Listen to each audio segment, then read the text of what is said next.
Hello everybody and welcome back to part 3 of the .hack infection retrospective. I've changed the name of that every time I've done this. Today we're going to finally talk about the unknown things of .hack infection. The Epitaph of Twilight, a poem written by Emma Wyland, who perished before she had a chance to finish it.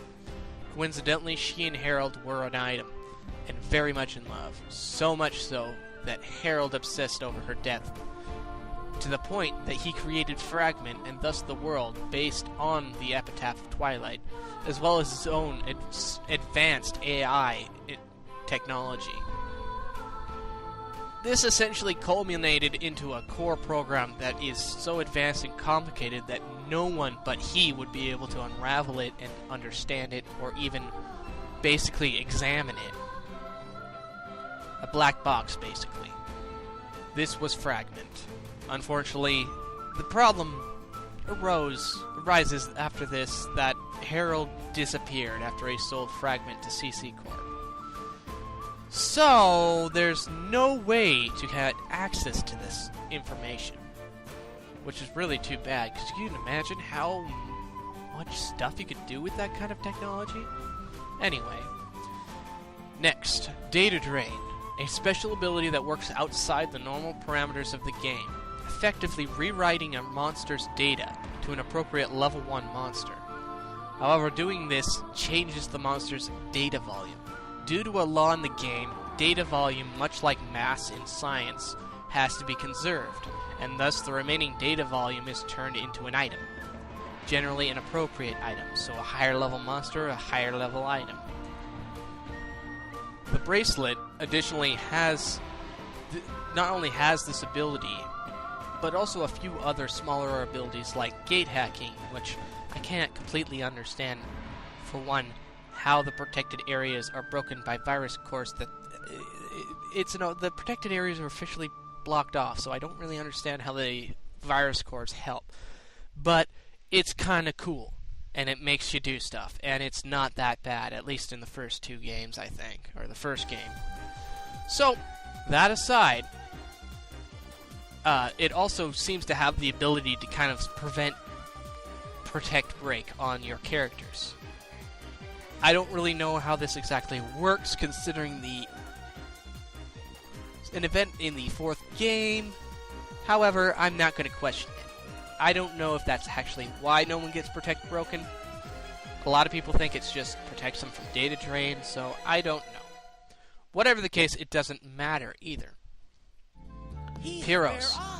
I still think he's a graphic designer for CC Corp, but I have no proof. There may be proof out there that you can find, but I can't, and I'm not going to, because I'm lazy. The bedroom. This small scene that was in .hack the game's infection, I say that it has a ton of symbolism. So, in regards to Aura, whenever she was shown in .hack sign, she was essentially sleeping on a bed, though it was kind of different than this one. I think I like to think that it is related to that, though. The teddy bears, I'd say, are a reference to that how she has to grow up really fast because she was not complete after the events of .hack sign. This point, I believe, is a little bit backed up by the information that was in Harold's note. Though, speaking of Harold's note, it sounded a lot like a father speaking about a child, so it could be taken that he intended Aura to be kind of a child between him and Emma, based on the Epitaph of Twilight and his computer genius. There was also a second piece of information that was given to us during the scene, the Epitaph Zero, which is a line that kind of predicts what when Skaith fragments or fragmented Aura before the final battle for this volume. Skaith. There is a lot about Skaith I'd like to talk about and theorize about, but I'll be a little bit quiet about that as it somewhat pertains to the rest of the game. the rest of the volumes. As for now, I'm not really going to get into it as much. There's a few things I could do, but I'm not going to talk about it at the moment. Anyhow, Skaith's title is Terror of Death, and in general, that's what he did. He killed human player characters and data drained them, basically making them dead. I like to think that he was collecting data from his victims, though for what reason, I don't really know. I have my theories, but as I said, I won't be talking about them in this video. I don't really have much else to say about Skaith. I thought I would, but I don't. I really wish somebody had asked a question about him of one time or another. Kubiya. If Skaith made you wet your pants, Kubiya makes them disintegrate from pure terror. Though you can't tell now, Kubiya will become a boss much later in the games that is quite difficult, though kinda nifty too. When all is said and done, anyhow. I don't remember him being as hard as Skaith, but I do remember him a lot more menacing, or a little more menacing the first time I fought him. But enough about that. How about a little info from the great tree demon thingy? Remember that this all takes place in a computer game, based around a very advanced artificial intelligence. As such, Kubiya is essentially a counter system, activated once Skaith was destroyed. Kubiya is not part of the epitaph per se, and so doesn't really seem to have a place, since just about everything that happens in this game is based on the epitaph of Twilight. Personally, I think that he was activated by Skaith's death, but was generated due to Aura's fragmentation, maybe called because of Skaith. Whatever the case, it doesn't like Kite. Unfortunately, this is all for the retrospective. I'd address more points, but no one asked for anything to be explained. Thus, if you have any further questions, I'll answer them in the comments on this video, not the other two, this one.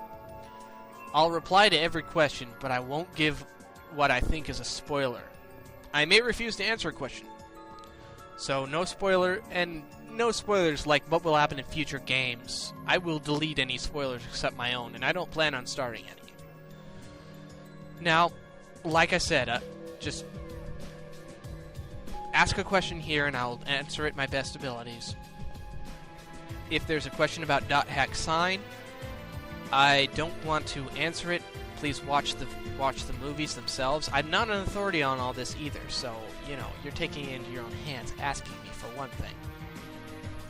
Of course, that's not to say I'm not going to answer any questions or comments on any of the other videos. It's just this is a good place to ask about plot questions, due to the fact that I won't answer some of them way back in the way, because if they pertain to something that happens later in this series, because if you ask about Skaith and when you fight him in the beginning, I'm not going to tell, unlike the third video, I'm not going to tell you that you fight him at the end of the game and you kill him.